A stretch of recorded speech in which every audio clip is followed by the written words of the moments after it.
Small PPs यार, मेरे को एक बात बता दो, ये कुछ लोग इतने गवार कैसे हो सकते हैं? आई मीन मैं कुछ कमेंट पढ़ रहा था वीडियो के, भाई लिटरली बंदे बोल रहे हैं कि होमलैंडर ने रायन को मार दिया, और या फिर होमलैंडर को पता नहीं था रायन जिंदा बच गया, पर होमलैंडर का इंटेंशन उसे मारने का ही था। भाई कैसे बोल सकते हो यार ये तुम ये बात? और अगर बाई चांस तुम में से भी कोई है जिसको ऐसा लग रहा है कि होमलैंडर रायन को मारना चाहता था, या उसको लग रहा है कि उसने रायन को मार दिया, तो भाई सोचो, थोड़ा सोचो, एक बार दिमाग लगाओ अपना। और अगर तुम्हें अभी भी रियलाइज नहीं हुआ तो भाई वो बंदा तुम्हारी हर्ट बीट लिटरली फील कर सकता है। उसे तुम्हारा दिल एक एक बार जो धक धक धक धक होता है ना, उसे वो फील होती है भाई। और कोई सूप, खासकर कि वो होमलैंडर का बेटा हो, वो नहीं मरेगा जब तक उसका दिल धड़क रहा है। हमें पता है सूप्स के पास कितनी खतरनाक हीलिंग और रीजन होती है। हाँ माना होमलैंडर उसके बेटे पे किमिको जैसी रीजन नहीं है भाई, पर उन पे फास्टर हीलिंग है और वो बहुत ज्यादा ड्यूरेबल है। तो जब तक उनका दिल चल रहा है और उनका कोई अंग कटा नहीं है, वो आराम से जिंदा बचे हैं भाई। और तुम ये बात भी सोचो कि होमलैंडर उसे मारेगा क्यों? उसका अपना बेटा है भाई वो। हाँ माना कि वो उसे पीट रहा था बहुत बुरी तरह से, पर वो इसलिए पीट रहा था क्योंकि वो उसे पनिशमेंट देना चाहता था। तुमने अगर और भी कई शोज देखे हो जिसमें पेरेंट्स थोड़े साइकोटिक होते हैं, मुझे पता नहीं ये सही वर्ड है कि नहीं, या फिर कहो थोड़े से मेंटल इलनेस से गुजर रहे होते हैं, तो उसमें तुम ऐसे देखोगे जैसे होमलैंडर रायन का ये हाथ पकड़ के उसे शांत कर रहा था कि बस अब तेरा हो गया, अब मेरी बारी है। तुम्हें होमलैंडर पता है भाई कैसा आदमी है? वो क्रैश आउट कर जाता और बहुत ज्यादा मारता अगर कोई और होता है रायन की जगह। पर क्योंकि रायन उसका अपना बेटा है, उसने रायन के हाथ पकड़े और उसे पनिशमेंट दी। तुम्हारा तो नहीं पता, पर एक बार मैं जब छोटा था, मैंने अपने पापा को धक्का दे दिया था, तो फिर उन्होंने मेरे हाथ पकड़ के मेरे को थप्पड़ मारा था। मेरे को उसका नॉस्टैल्जिया याद आ गया था। तो मेरे साथ ऐसा हुआ है, पर ऑफ कोर्स मेरे पापा ना होमलैंडर है ना वो मेंटल पेशेंट है, तो उन्होंने ऐसे लेटा के मेरे को मुक्के मुक्के नहीं मारे। पर तुम होमलैंडर के पर्सपेक्टिव से देखो भाई, वो बंदा लिटरली खुद को गॉड समझता है, और एक गॉड को कैसे पच जाएगा कि उसी का बेटा उसको मुक्के मार रहा है? अगर तुम होमलैंडर की पर्सनैलिटी देखो तो उस हिसाब से फिर भी ये थोड़ा सा वैलिड क्रैश आउट मैं कहना चाहूंगा, क्योंकि उसने उसको मारा, पर देखा जाए तो रायन ने उसका खून निकाल दिया था। कोई और नॉर्मल बंदा या फिर कोई और दूसरा सूप उसका खून निकाल दे भाई, वो उस बंदे को उसी टाइम लेजर से भून देगा। जब भी होमलैंडर गुस्सा होता है ना, उसका सबसे पहला अटैक होता है लेजर्स। वो हर किसी पे लेजर करता है जैसे उसे मारना चाहता हो, जैसे उसने पिछले एपिसोड में ह्यूई पे किया, सीजन 2 या 3 के एंड में वो उस बंदे पे किया था जिसने रायन को बोतल फेंक के मारी थी। तो भाई उसका वो डिफेंस मैकेनिज्म कह लो या उसका अटैक मैकेनिज्म कह लो, कि जब भी होमलैंडर को किसी को मारना होता है उसका पहला अटैक लेजर ही होता है। पर उसने यहाँ पे अपनी लेजर एक बार भी यूज नहीं की, वो उसे बस पनिशमेंट दे रहा था एज अ पेरेंट। लेकिन वही ऑफ कोर्स क्योंकि वो मेंटली थोड़ा इल है, वो थोड़ा सा ज्यादा एक्सट्रीम चला गया। बट फिर भी अगर तुम देखो, वो उसे जोर से मार रहा था, पर वो अपने फिर भी पंचेस थोड़े होल्ड बैक कर रहा था। तुम्हें साफ दिख रहा है कि वो उसको खुशी से नहीं मार रहा था। उसके फेस पे गिल्ट थी कि मेरे को इसको मारना पड़ रहा है, पर वो हैप्पी नहीं था कि हाँ इसको तो मैंने मार दिया, कि मैं जीता हूँ। जैसे वो पॉपुलैरिटी लेने टाइम करता है, जब उसको कभी किसी की लाइमलाइट छीननी हो और वो छीन लेता है, तो उसे एकदम से खुशी आ जाती है उसके चेहरे पर। जैसे तुमने अभी इसी सीजन के एपिसोड 2 में देखा होगा, एपिसोड 2 था नहीं, एपिसोड 3 था इनफैक्ट, जब सोल्जर बॉय को वो सब कर रहे होते हैं लोग प्रेज और उस सब की तारीफ हो रही होती है और सोल्जर बॉय पे सारी लाइमलाइट होती है, तो होमलैंडर बीच में कूद जाता है और बोलता है कि ये मेरा डैड है, ताकि सारी लाइमलाइट होमलैंडर पे शिफ्ट हो जाए। और हाँ, एक और रीजन देता हूँ मैं इसे वैलिड क्रैश आउट क्यों बोल रहा हूँ, क्योंकि भाई होमलैंडर का ना आज तक मुश्किल से 3 या 4 बार खून निकला होगा। एक मेरे को ये याद है, जो सीजन 3 में होमलैंडर, सोल्जर बॉय और ह्यूई की फाइट हुई थी, उसमें उसके मुंह पे ब्रूज आए थे, खून शायद नाक से निकला था उसकी, मेरे को एग्जैक्टली याद नहीं है। एक बार वो, और एक बार शायद उसी सीजन के एंड की फाइट में होगा। 2 बार ही हमें दिखा है, एक आध बार कोई और लगा लो, टोटल 3-4 बार बस उसका खून निकला होगा। तो उस बंदे के हिसाब से देखा जाए तो ये बहुत ज्यादा बड़ी बात है भाई, कि उसके बेटे ने उसको इतना मार दिया कि उसका खून निकल रहा है। उस हिसाब से देखा जाए कि अगर तुम्हारा बेटा तुम्हें जान से मारने की कोशिश कर रहा है और फिर भी तुम उसे छोड़ दो होमलैंडर होने के बावजूद, तो आई मीन होमलैंडर के हिसाब से ये ठीक ठाक पेरेंटिंग थी आई गेस। बट हाँ, मेन पॉइंट बिंग कि होमलैंडर रायन को मारना नहीं चाहता था और ना उसने उसे मारने की ट्राई की थी, क्योंकि अगर उसे मारना होता तो वो पक्का उसको लेजर यूज करता ही उसके ऊपर। ये साफ साफ इससे फील आ रही थी कि होमलैंडर उसे पनिश करना चाह रहा है, जैसे उसने उसके हाथ पकड़ के उसे पिन डाउन किया कि बोला शांत हो जाओ। वो ऐसा ना करता अगर उसे सीधा उसे मारना होता, अगर उसको उससे इनफ हो गया होता। और इसके अलावा यार वो थ्योरी एक और कंफर्म हो गई है, जो पहले मैंने शायद डिस्कशन वीडियो में डिस्कस किया था, कि होमलैंडर ने ग्रेप नहीं किया उसको, बुचर की वाइफ को। बट अब तो रायन ने क्लियर करवा ही दिया कि उसकी हार्ट बीट बढ़ गई थी और उसने बाद में फिर खुद ही एक्सेप्ट कर लिया। पर मेरे को वही लगा यार, ये तो होमलैंडर का करैक्टर ही नहीं है ना। होमलैंडर क्यों करेगा ऐसा? उसको तो उसका शौक ही नहीं है। वो तुमने देखा होगा सीजन 4 की बात है वो, कि जब वो कौन है वो जिसके मुंह पे सर के पीछे मुंह आ गया, उस पर भी हम बात करना भूल गए थे। देखते हैं इस एपिसोड में बात करते हैं, अगले एपिसोड में बात करेंगे। तो मैंने यहाँ पे उसका फेस लगा दिया, मेरे को उसका नाम नहीं याद आ रहा अभी। तो ये जो कैरेक्टर है, ये पिछले सीजन में एक रिपोर्ट लेके आती है, जिसके बाद होमलैंडर सुन के वो हार्ड हो जाता है। तो भाई वो लिटरली वो आदमी हॉर्नी इससे होता है कि उस पर कितनी लाइमलाइट है, वो कितना लोगों के बीच में फेमस है, लोग उसको कितना प्यार करते हैं, उससे उसको अच्छा लगता है। तो ये उसके कैरेक्टर के लिए काफी अजीब सा है, क्योंकि तुम देखो, हाँ मैं मानता हूँ सीजन 4 से वो थोड़ा सा ज्यादा ऐसा हो गया है कि उसको थोड़ा अफेक्शन चाहिए, बट ऐसा इसलिए हुआ क्योंकि उसने मैडलिन को मार दिया था। पहले मैडलिन उसके लिए ये सब कर रही थी, है ना, तुम्हें पता ही है ऑफ कोर्स। कुछ बातें थोड़ी सी इतनी अजीब है शो की, वो बोलने में भी अजीब लग जाती है। हाँ, तो मैडलिन उसके लिए वो सब कर रही थी जो उसे चाहिए था। जैसे अभी वो कर रही थी पिछले सीजन में फायर क्रैकर, तो उसने कभी फायर क्रैकर के साथ भी नहीं किया, है ना उसने कभी और किसी को किया।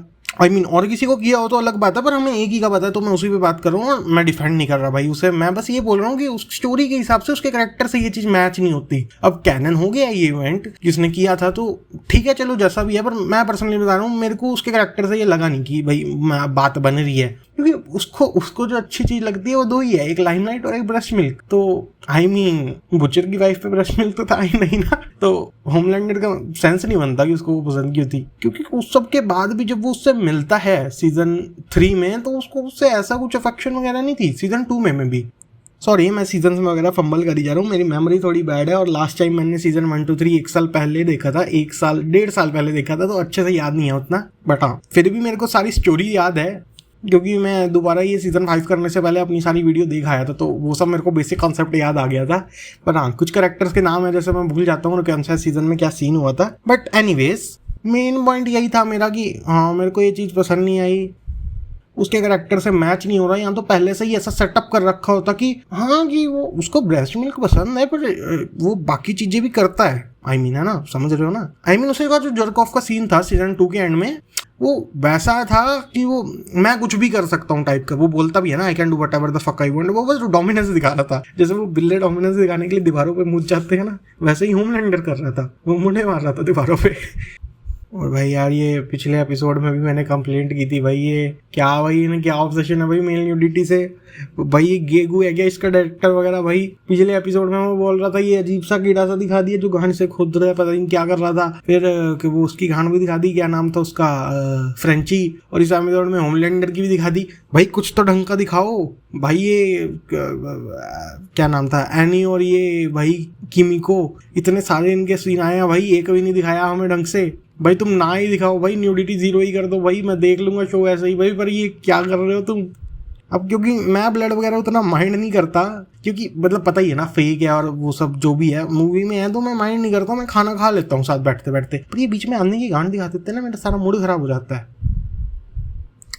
उसके अलावा काफी लोग बोल रहे थे कि यह कैरेक्टर जो इस एपिसोड में नहीं मरे वो अब नहीं मरेंगे। बट मेरे को लगता है ये भी तो सोचो तुम कि ये लोग ऐसा कर सकते हैं ना कि लोगों को ये फील करवाएं कि हाँ अब देखो ऑब्वियस हो गया, ये लोग सालों से बोल रहे हैं कि हर कैरेक्टर मरेगा, तो अब इनको अनप्रेडिक्टेबल होने के लिए क्या करना पड़ेगा। यहाँ तो ये सब कैरेक्टर ना मरवाएं, फिर उससे लोग कहेंगे ये तो बड़ा अंडरवेलमिंग था, सब कुछ अच्छा ही हो गया, जो इसकी थीम से सेट नहीं करेगा, है ना, लाइफ इज अनफेयर वाली, कि जो तगड़ा है वो तगड़ा है, बाकी मैं चुदाओ, वो इसकी थीम से मैच नहीं करेगा। तो ये बचाने तो वाले नहीं सारे लोग, और सारे मारेंगे तो बहुत ऑब्वियस ही है, हर बच्चे को पता है भाई, जो भी मतलब ये शो देख रहा है कि हाँ मारने वाले हैं, बहुत कैरेक्टर मरने वाले हैं, जैसे बुचर होमलैंडर तो सब कह ही रहे हैं मरेंगे। उसके बाद भाई जिस हिसाब से भाई किमिको और फ्रेंची का वो सेटअप कर रहे हैं, तो बस ऐसे बोल रहे हैं, बस इनसे जितनी अटैचमेंट हो सकती है इनके लोगों की करवा दो, फिर इन्हें मार दो, उससे भी पूरी ये वाइब सेटअप कर रहे हैं। और पहले एपिसोड में एट्रेन तो मरवा ही दिया, अब बचा कौन है, डीप जितना गांडू है वो तो पक्का मरेगा। पर डीप से ना मेरे को पता फील आ रही है कि वो बच भी सकता है, क्योंकि वो जो गांडू कैरेक्टर होता है ना वो हमेशा बचे जाते हैं कि एंड में अब मैं अच्छा बंदा बन गया हूँ, अब मैं ये करूँगा वो करूँगा। वो भाई डी भाई ऐसा गांडू सा भड़वा सा, वो सीजन 1 में अलग था, सीजन 2 में अलग था, सीजन 3 में अलग था, अब सीजन 4 में अलग था, अब सीजन 5 में तो पता नहीं क्या हो गया है। तो हो सकता है सब मर जाए और वही बचा हुआ है अपना, क्या नाम था उसका, बहनचोद। देख रहे हो तुम मेरी मेमोरी देख रहे हो, अभी मैंने बोला उस कैरेक्टर का नाम डीप। हाँ डीप मैं भूल गया भाई, डीप कैसे भूल गया मैं यार, पता नहीं। सोल्जर बॉय से भी मेरे को ना, सोल्जर बॉय का देखो मेरे को तो 50-50 लग रहा है, क्योंकि सोल्जर बॉय को ऑलरेडी इतनी बार मरवा चुके हैं कि अब मेरे को मतलब लगता नहीं उसे इतनी 4th 5वीं बार मरवाने का फर्क पड़ेगा अभी लोगों को। भाई उसको थोड़ा रखेंगे ना ऐसे प्रमोशनल मटेरियल के लिए, क्योंकि अभी ये वो भी आ रहा है ना, क्या बोलते हैं, वाटर राइजिंग आ रहा है ना। तो क्या होता है देखो, वो साइकोलॉजिकल होता है। वो जब करेक्टर एक मर जाए, अब मेन शो में करेक्टर मर जाएगा ना, तो तुम्हें उसके उसमें प्रीलूड में उतना इंटरेस्ट नहीं आएगा, मतलब पहले की स्टोरी में, कि हाँ चलो ये मेन स्टोरी तो खत्म हो ही गई है, अब साइड स्टोरी क्या। पर अगर मेन स्टोरी में भी कैरेक्टर जिंदा बचे ना, तो थोड़ा होता है कि हाँ कि आगे क्या पता कुछ निकाल देंगे फिर बॉयज का भी। अब ये बोल तो रहे हैं फाइनल सीजन, पर जितने ही ये लोग हरामी है, मेरे को लग रहा है कहीं सीजन 6 निकाल ना दे इसका भी। और आई मीन दिक्कत भी क्या है, शो देखने में तो मजा आ रहा है ना भाई। मेरे लिए तो शो सेम ही फन था। इनफैक्ट सीजन 4-5 मेरे को ज्यादा अच्छे लगे सीजन 2 के मुकाबले। 2-1 मेरे को उतने पसंद नहीं है, 1 पसंद था, 2 मेरे को उतना पसंद नहीं था। फिर 3 भी बढ़िया लगा था, 4 तो और भी ज्यादा बढ़िया लगा था, और 5 तो भाई खैच ही रहा है पूरा मीटर। रायन के कैरेक्टर की बात करें तो वो, हाँ तो हम किस पे थे, फ्रेंची और उस पे थे, क्या नाम था उसका, किमिको। देखो फ्रेंची और किमिको का तो ये बहुत ही ज्यादा सेटअप कर रहे हैं, मेरे को लग रहा है वो यार वही बात है यार, अब थ्योरी बनाने को तो कुछ भी बना दो, ये सेटअप इसलिए कर रहे हैं। यूजुअली जब सेटअप होता है तो वो उसको मरवाता ही है कैरेक्टर को, पर बॉयज तो ये करता ही है कि अनप्रेडिक्टेबल चीज करनी है। जैसे एकदम से वो पिछले सीजन में विक्टोरिया न्यूमैन को मार दिया था भाई। विक्टोरिया न्यूमैन तो एकदम से मरवा दी, वो किसी को लगा भी नहीं मर सकती है इतनी इजीली, क्योंकि होमलैंडर की लेजर से उसे कुछ नहीं हुआ था, पर वो एकदम से मरवा दी। ऑल्दो ए ट्रेन काफी टाइम से ये सेटअप कर रहे थे, ए ट्रेन की तो फील आ रही थी इसकी विकेट उड़ने वाली है, और वो अब उड़ भी गई, तो अजीब सा इनका हिसाब है। अब मैं ना वही, मेरे को तो लग रहा है कि ये कर रहे हैं जानबूझ के इतना सेटअप ताकि लोग इनसे कनेक्टेड रहे, पता है अगर ये, और फिर बाद में इन्हें जिंदा छोड़ दिया, सरप्राइज। बट हाँ चलो मैं अपना गेस देता हूँ, मेरे को कौन कौन लग रहा है जिंदा बच सकता है। देखो कार्ल अर्बन तो पक्का मरेगा, ह्यूई मेरे को लग रहा है बच जाएगा, एनी का मैं कुछ कह नहीं सकता यार, एनी का ना वही हिसाब है कि बच तो जानी चाहिए, क्योंकि शुरुआत ही शो की ऐसे हुई थी कि ह्यूई की गर्लफ्रेंड मर जाती है, तो अब एंड भी वैसे ही होगी, ह्यूई की दूसरी गर्लफ्रेंड भी मर जाती है, तो वो वही बात है, जस्टिस नहीं होगा, पर लाइफ इज अनफेयर भाई। ये तो शो है भी ना उसी का राउंड की, लाइफ अनफेयर है भाई, जो तगड़ा है वो तगड़ा है और बाकी माँ जुदा हो। वो टोटली इन पे डिपेंड करता है कि ये अब हैप्पी एंडिंग देना चाहते हैं कि नहीं। पर यार मैं कितनी बार बोल चुका हूँ ये लाइन, यही होता है, इसलिए मैं अनस्क्रिप्टेड वीडियो नहीं बनाता भाई। 19 मिनट की वीडियो शूट कर चुका हूँ मैं, और अभी कुछ खास टॉपिक डिस्कस हुए भी नहीं है। हाँ तो डीप तो मेरे को लग रहा बचेगा, डीप तो मोस्ट प्रोबेबली बच जाएगा। डीप गांडू कैरेक्टर है ना, इसको कॉमेडी के लिए बचा देंगे कि भाई सब मर गए, ये गांडू बच गया। उसके बाद मदर्स मिल्क की तो विकेट उड़ जाएगी। फ्रेंची मेरे को लग रहा है मर जाएगा, पर किमी को बच जाएगी। उसके बाद कौन आता है, एशली की बात करना भी रह गए थे, तो चलो एशली का बात करते हैं। एशली यार इसका ना वही है, इसका कुछ ज्यादा ही कांड हो रखा है, पर ये उतनी कोई मेन कैरेक्टर है नहीं जिसपे वो इतना ध्यान दें कि इसको मार दें, तो मेरे को लगता है ये बाद में ना वो वाट वगैरह संभालने के लिए बच जाएगी। उसके बाद आता है वो अपना होमलैंडर का बेटा रायन, तो रायन का मैं मिक्स ओपिनियन ही है, मेरे को लग रहा है उसको भी ना मार देंगे, क्योंकि फिर वही रह जाएगा कि होमलैंडर तो मार दिया, पर उसके जैसा बेटा उसका अभी भी बैठा है, जो उसको तो शायद, इसको तो पता नहीं V1 का भी असर ना हो, V1 कह रहा, वायरस का भी असर ना हो, क्योंकि ये तो टेक्निकली नेचुरल बेबी है ना, इसको तो डीएनए में वी है।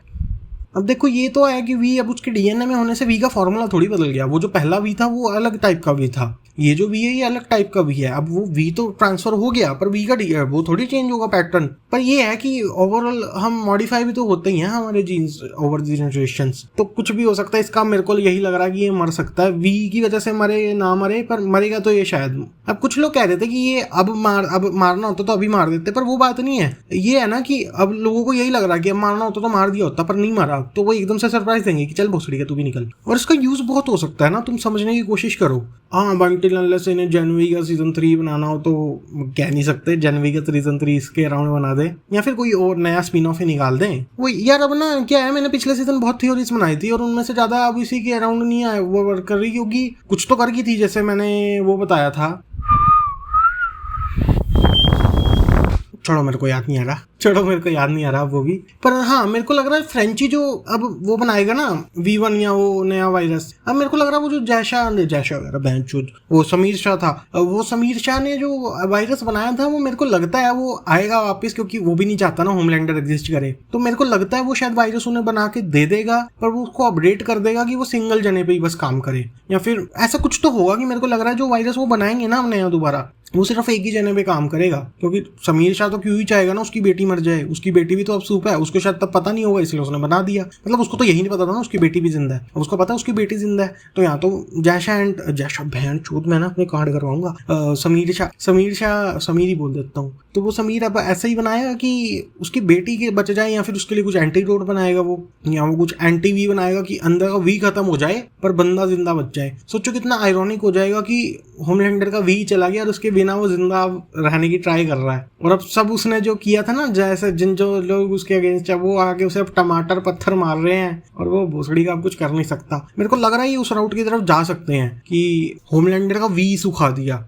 अब देखो मेरी जो थ्योरीज है वो थोड़ी अलग भी हो सकती हैं जो बाकी लोग बना रहे हैं, क्योंकि मैंने ना इसका ट्रेलर नहीं देखा और ना मैं देखना चाहता हूँ, क्योंकि यार वो होता है ना, जो मैं खुद गैस कर रहा हूँ वो मैं गैस कर रहा हूँ, ट्रेलर देख के मैं समझ आता हूँ कि अब क्या होने वाला है। जैसे मैंने ट्रेलर का वो पार्ट देखा था बस, और मैं समझ गया था कि यार ये अच्छा ये पार्ट से लिंक होगा, कुछ इससे ही होगा। बहनचोद मेरी वैसे याददाश्त को हो क्या गया, मैं भूल ही जा रहा हूँ बस भाई, रोहित शर्मा की तरह बात कर रहा हूँ मैं। एनीवेज, तो मेरे को लगता है एंडिंग काफी हद तक ये हो सकती है कि वो बच जाए अपना होमलैंडर और उसकी पावर चली जाए बस। इस वाली को तुम मेरी नॉर्मल वीडियो से थोड़ा अलग तरह से देखना, क्योंकि ये बस तुम लगा के छोड़ दो कहीं। स्मॉल वीडियोस एक और बात, ये मेरी ना नॉर्मल वीडियो से काफी बड़ी होने वाली है, और ये ना वैसी एडिटेड होगी, मैं बस एक डिस्कशन करने आया हूँ। ये अनस्क्रिप्टेड वीडियो है पूरी तरह से, तो तुम कुछ काम कर लो, खाना बना लो, चाय बना लो, कॉफी बना लो, नहा लो, और ये बस साइड में लगा के छोड़ दो। हाँ बहुत अलग बात है अगर नहाओगे और इसमें से गालियाँ निकलेंगी तो तुम्हारे घर वाले जूते मारेंगे, बट वो तुम्हारे ऊपर है। मैं तो अकेला रहता हूँ, मेरे को कोई फर्क नहीं पड़ता। अब बात करें अपनी उसकी अब बात करें अपनी एशली की, तो क्योंकि उसका वो रह गया यार वो सर वाला सीन। ये सर वाला सीन मेरे को समझ नहीं आया, मतलब समझ आ गया क्यों हुआ, क्योंकि वो अपना दिमाग इतना चलाती थी कि वो अब उसको सेकंड दिमाग ही मिल गया है अपना ही दिमाग चलाने के लिए, समझ रहे हो। मतलब कुछ होता है ना इनर थॉट्स, तो उसके इनर थॉट्स को बस मुंह मिल गया है। बट यार बड़ी मेरे को फुद्दू सी पावर लगी है ये, मतलब क्या मिला ये से कॉन्डम सा भाई, कुछ तो पावर मिले। जैसे देखो अब तुम जो फालतू सुपर हीरोज भी हैं उनकी भी कुछ पावर्स कुछ ना कुछ काम की तो हैं, और एशली उतनी भी बकवास कैरेक्टर नहीं है ना, एशली तो काफी इंपॉर्टेंट कैरेक्टर है, कितने टाइम से अपने साथ है, तो उसको थोड़ा तो ऐसा मिलना चाहिए था कि जो स्टोरी में यूज आए। वो तो बस अब इसको वो कर दिया मतलब गैग सा बनाने के लिए ना, कि ये देखो अपने दिमाग से लगी हुई है पागल सी। मेरे को लग रहा था कि उसको ऐसी पावर मिलनी चाहिए थी जो स्टोरी पे थोड़ा सा इफेक्ट डाले। जिससे हो क्या रहा है इसकी पावर से, ये कुछ बोलता है पहले उसको, उसका पीछे वाला सर बोलने को ये बोलती है, और फिर वो गलत हो जाता है तो वो दिमाग इसी की बेइज्जती कर देता है भाई। मतलब बद्दा फक, यहाँ तो इसका दो दिमाग हो जाते। मतलब अभी तो मेरे को क्या लग रहा है वो कैसे वो हो रहा है, मतलब काम कर रहा है कि वो बस जो इसके इनर थॉट्स है ना, बस उनको बोलने के लिए जुबान और होठ मिल गए हैं, और उससे वोकल कॉर्ड भी साथ में ऑफ कोर्स, उससे कुछ और हो नहीं रहा। इसका दिमाग एक ही है अभी भी सिंगल, यहाँ तो इसको दो दिमाग मिल गए होते और बहन चो डबल प्रोसेसर हो गया, ये ज्यादा स्मार्ट हो गई सेज से भी। पर ऐसा नहीं हुआ, सेज अभी भी ज्यादा स्मार्ट है, या सेज के आसपास भी नहीं है ये। तो वही यार भाई फुद्दू पावर मिली है ये, मेरे को तो पसंद नहीं है इसकी पावर, उल्टा देखने में घिनौनी और लगती है। मतलब अजीब सी वाइब आती है देख के ना, वो पीछे वाला सर ये। हाँ वही मैं सोच रहा था, कोई कैरेक्टर रह गया, ज्ञान कार्लो एस्पोसितो। तो स्टैन एडगर की बात करें तो यार स्टैन एडगर का कैरेक्टर मेरे को पता नहीं लग रहा है वो नहीं मरेगा भाई। उसका जो ऑरा है ना, मेरे को लग रहा नहीं मारेंगे इसे, बहुत ही तगड़ा कैरेक्टर है भाई वो। उसकी गांड नहीं फटती भाई कहीं पे भी भाई, मेरे को भी लगता था मेरी गांड नहीं फटती, पर भाई उस परसों पता क्या हुआ, परसों नहीं मतलब 2 हफ्ते हो गए इस बात को।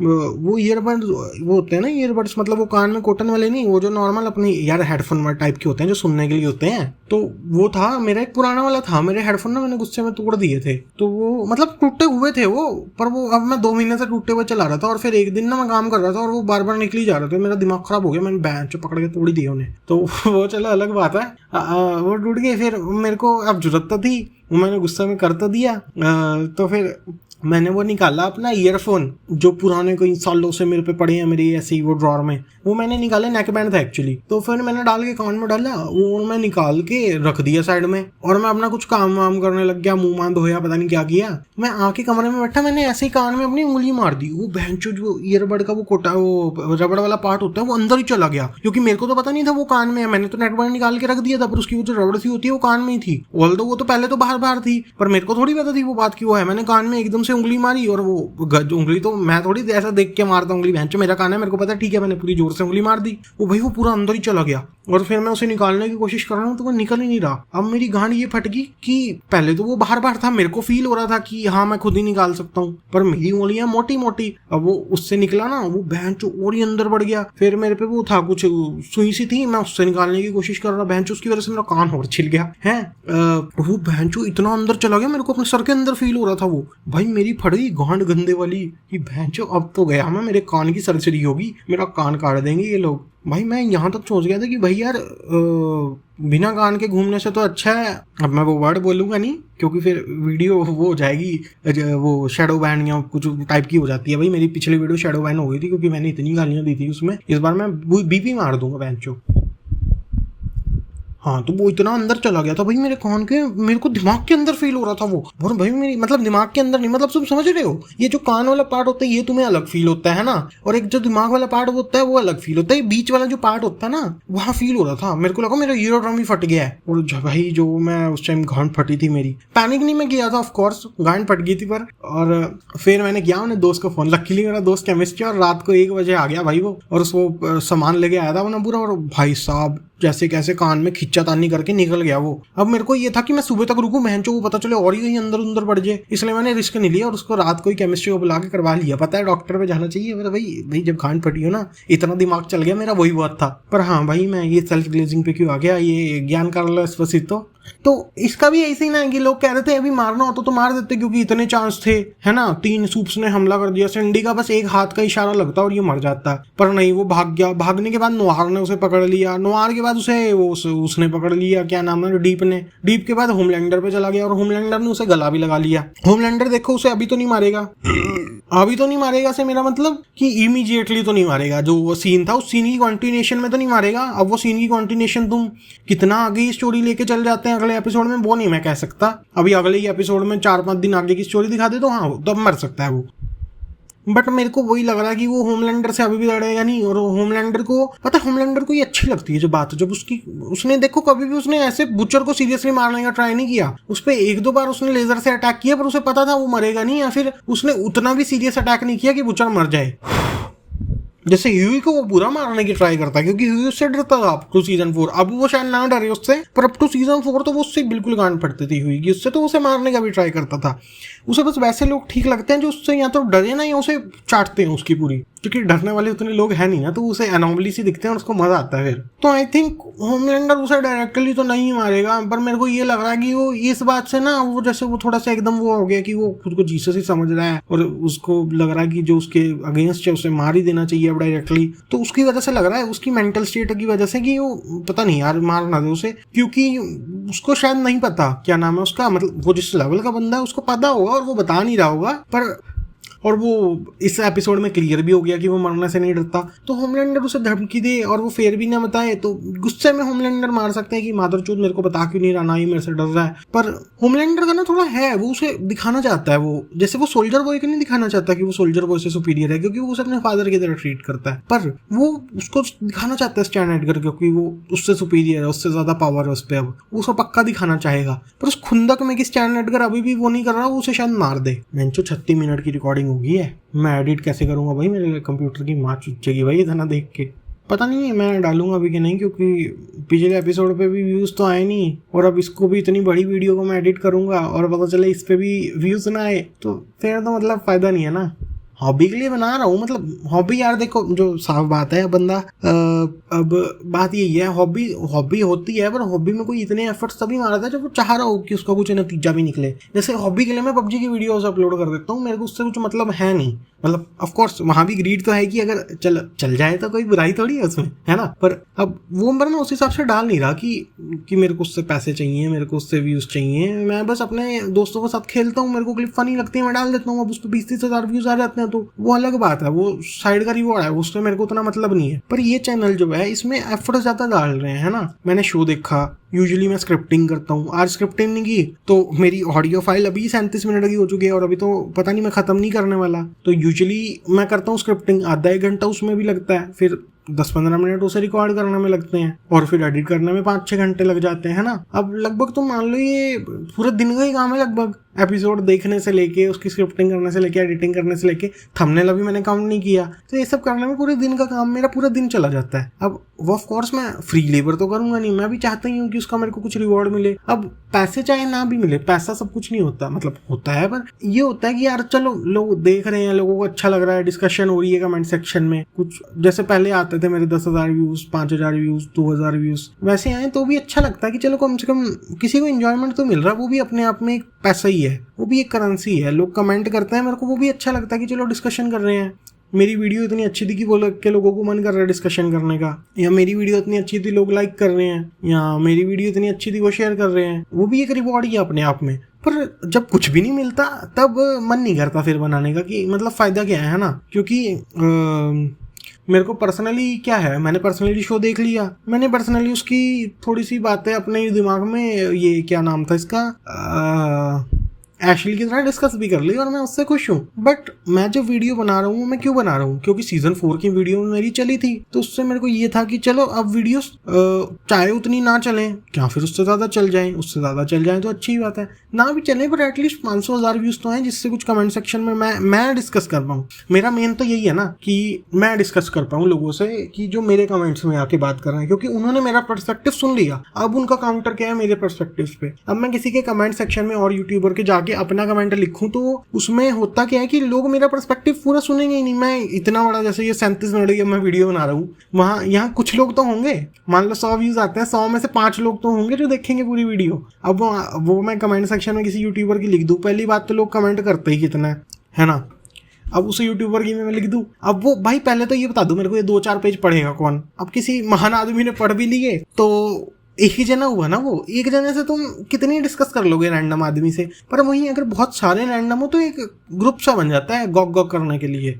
भाई ये तो ऐसा लग रहा है मैं ना अकेले ही पॉडकास्ट कर रहा हूँ बहनचो, गेस्ट के बिना। गेस्ट चाहिए ही नहीं अपने आप को। चलो अब ऐसा करते हैं, मैं ना इस पे ज़्यादा कट्स नहीं मारूंगा क्योंकि अब 40 मिनट की तो रिकॉर्ड हो ही गई है। पहले मैं अपनी नॉर्मल 5 मिनट की वीडियो सोच के स्टार्ट किया था इसे। मैं ना नहाने जा रहा था, मैं लिटरली नंगा बैठा हूँ। आई मीन ये मैंने पता नहीं बताया क्यों, बट हाँ मैं नहाने जा रहा था। फिर मैं किसी की वीडियो का कमेंट पढ़ लिया, मैंने कहा ये बहनचो चूतिया है क्या, कि ये क्या बोल रहा है ये। फिर मैंने कहा चलो अपनी वीडियो के लिए अभी 2 मिनट का सेगमेंट रिकॉर्ड कर लेता हूँ, वो जो स्टार्टिंग है तुमने होमलैंडर वाला सुना, और तभी वो इतना क्लियर भी था। अब तुम देखो ये वाला जो पार्ट्स मैं बोल रहा हूँ ये थोड़े से कटेड होंगे, एडिटेड होंगे, इनमें थोड़े पॉजेस ज़्यादा होंगे। और वो स्टार्टिंग वाला देखो वो एक ही फ्लो में मैं बोलता क्योंकि मेरे दिमाग में क्लियर पिक्चर थी मेरे को बात क्या करनी है। अब यहाँ पे मेरे पे ऐसे टॉपिक और थे नहीं, मैं बस बैठा हुआ था, नहाने जा रहा था। क्योंकि मैंने अभी तक पिछले एपिसोड की स्क्रिप्टिंग की नहीं, एपिसोड 3 की। अगर उसकी मेरे पे स्क्रिप्ट होती है, मैंने एटलीस्ट टॉपिक ही लिख रखे होते कि मैं किन पे बात करूँगा, तो हाँ ये इतनी लंबी ना होती।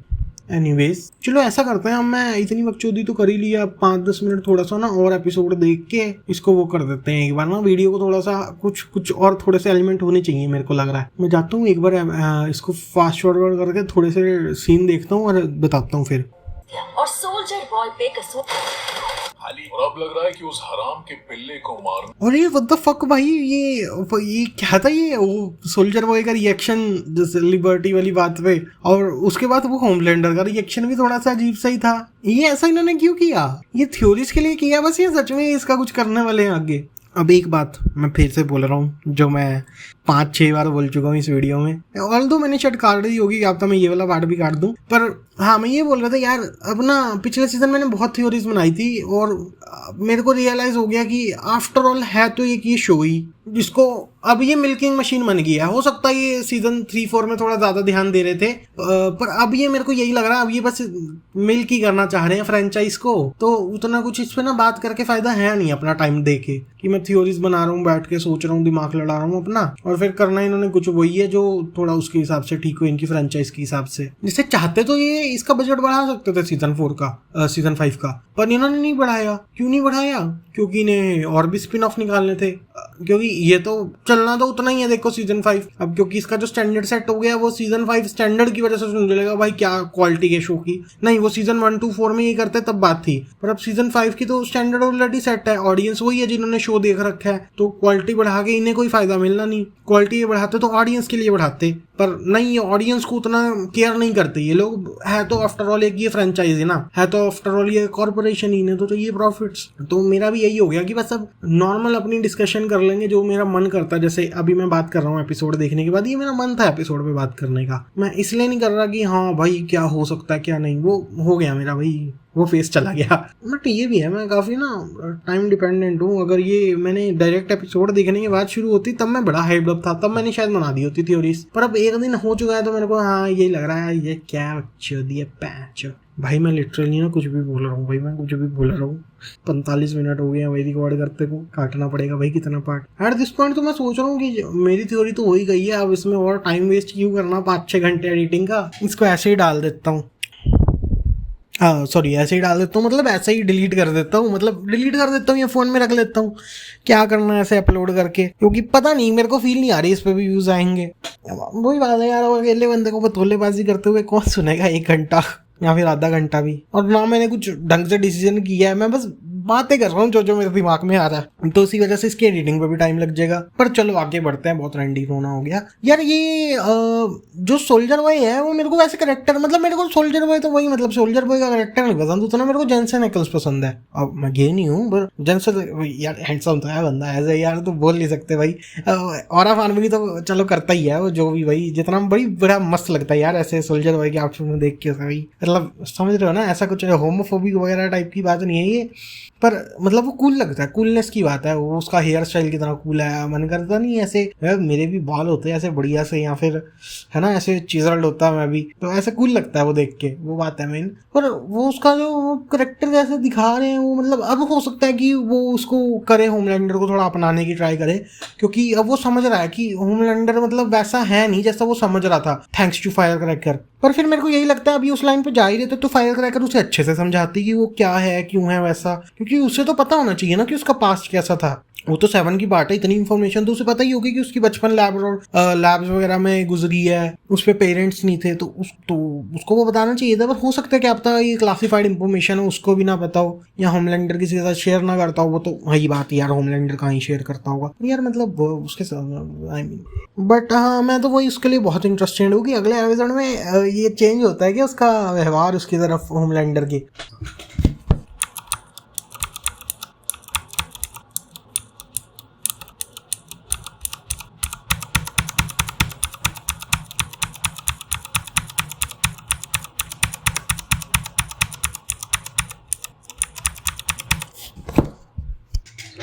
और ये सिंडी वाला क्या सीन था भाई, मेरे को समझ नहीं आया। सिंडी की पावर्स कैसे काम करती हैं? वो साइकिक पावर्स है ना उसकी, जैसे साइकिक पावर्स होती हैं कि जैसे वो मतलब वो दिखाता नहीं है, चम्मच चम्मच मोड़ देते हैं कि दिमाग की शक्तियों से चम्मच मोड़ दिया, तो वही दिमाग की शक्तियों ने उसका शरीर फाड़ दिया। उसकी थोड़ी ब्लड वाली पावर है जैसे उसकी है, क्या था वो न्यूमैन की ब्लड वाली पावर है, या वो जनरली क्या नाम मरी मनरो की वो ब्लड वाली पावर है। इसकी थोड़ी ऐसी ब्लड वाली पावर है, इसकी तो साइकिक पावर्स है ना। तो इसको मतलब ऐसे क्या फील नहीं होता क्या इस चीज को एक रश कर रही है हर चीज पे सेम? इसको वो उसने वो क्या यार वो ट्रांसलूसेंट का जो बेटा था उसको क्रश करते हुए से फर्क नहीं पता लगा कि वो क्रश हो रहा है या यूई क्रश हो रहा है। ये मेरे को तो काफी डम लगा, क्योंकि आई मीन अगर तुम किसी ह्यूमन को क्रश करो, अगर तुम सोचो कि तुम किसी चीटी सूप के लिए तो ह्यूमन चीटी है, चीटी चलो ज्यादा हो गई क्योंकि कमजोर हो गई, चलो मान लो एक डॉग है ह्यूमन के लिए, एक सूप के लिए ह्यूमन एक डॉग के बराबर पावरफुल है, तो हमें फर्क तो पता चलेगा ही कि हमने एक डॉग को मारा या फिर हमने एक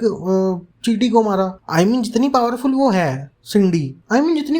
है सिंडी, उसको पता तो लगना चाहिए था कि वो ट्रांसलूसेंट को मार रही है या फिर वो उसको मार रही है ह्यूई को। ह्यूई की शक्ल पे फर्क तो पड़ता है, ह्यूई थोड़ी वो है, ह्यूई को क्रश होता हुआ वो, क्योंकि वो तो 1 सेकंड में क्रश कर देती है। हाँ यहाँ बात आ गई ना कि वो तो 1 सेकंड में क्रश कर देती है। और ट्रांसलूसेंट के पास यार, वो ट्रांसलूसेंट के पास तो थी हाई ड्यूरेबिलिटी, तो उसके बेटे में नहीं थी, ऐसा कैसे हो सकता है? क्योंकि बाकी एबिलिटीज तो सेम है, ट्रांसपेरेंट हो रहा है और वो सब हो रहा है। तो वही तो कह रहा हूँ मैं, उसको पता तो लगना चाहिए कि एक इंसान से लड़ रहा है, यानी कि सूप समझ लो, सूप से लड़ रहा है, और वहीं एक इंसान कुत्ते से लड़ रहा है, उसे फर्क तो पता लगेगा ही ना कि भाई ये उसको तो हो ही नहीं रहा कुछ, उसके लिए ज्यादा पावर नहीं लगेगी सूप को क्रश करने के लिए, जैसे सिंडी मोस्ट लाइकली सोल्जर बॉय को कुछ ना कर पाती। तो वैसे ड्यूरेबल तो ट्रांसलूसेंट भी काफी था एज ए सूप, तो इसको फर्क कैसे नहीं पता चला कि वो ट्रांसलूसेंट के बेटे को मार रही है और ह्यूई को नहीं।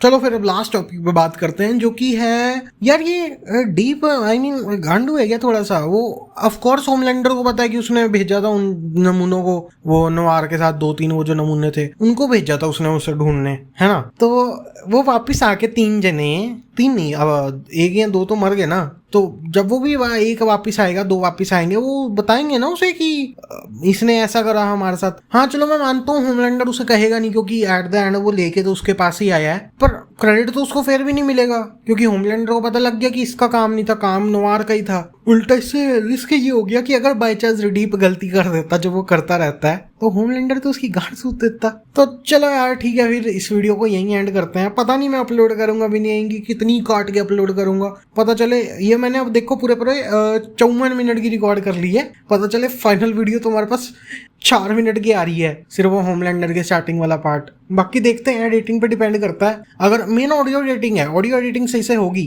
अगर ये कट कुट के 30-35 मिनट की क्लिप बन गई सही से सही टाइम पे, तो मैं फिर देखूंगा। तो फिर मैं ऐसे ही कुछ गेम प्ले वीडियोस लगा के अपलोड कर दूंगा। ऐसा तुम इसे पॉडकास्ट समझ लेना, एक सिंगल पर्सन का, और कहीं लगा के छोड़ देना और काम घूम करते रहना। बट अगर बाई चांस नहीं हुआ फिर मैं देखूंगा क्या करना है। मैं सोच रहा हूँ कि दोबारा स्क्रिप्टिंग करके ही पूरी वीडियो बना लूँ। बट ऐसा करते हैं, टेस्ट करते हैं। अब ये मैं टाइम तो बर्बाद कर ही दिया अपना 1 घंटा, तो ऐसा करते हैं मैं अपलोड कर दूंगा। अगर इस पे कुछ भी तो कोई भी देख रहा हो ना, सिंगल जना भी, तो तुम कमेंट करके बता देना ऐसी वीडियो अच्छी लगी कि नहीं।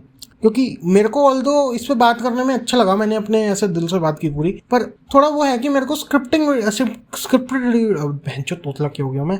वीडियो बनाने में ज़्यादा मजा आता है। क्योंकि पहले वो स्क्रिप्ट करता हूँ, मेरे जो दिमाग में आता है, जैसे इसमें आया मैंने माइक पे उतार दिया, उसकी जगह मैं वो स्क्रिप्ट पे नोट्स पे उतार देता हूँ और फिर उसको फाइन ट्यून करके बोल देता हूँ, तो उससे एफिशिएंट होता है वो काफ़ी। ये मेरे को पता नहीं, अब इसमें वही कभी ऐसे किया नहीं ना कि 1 घंटे की मैं बोलते ही जा रहा हूँ, तो मेरे को पता नहीं कैसी वीडियो बनेगी, पर लेट्स सी। बट अब मैं मिलूंगा तुमसे अगली वीडियो में। Till then sayonara.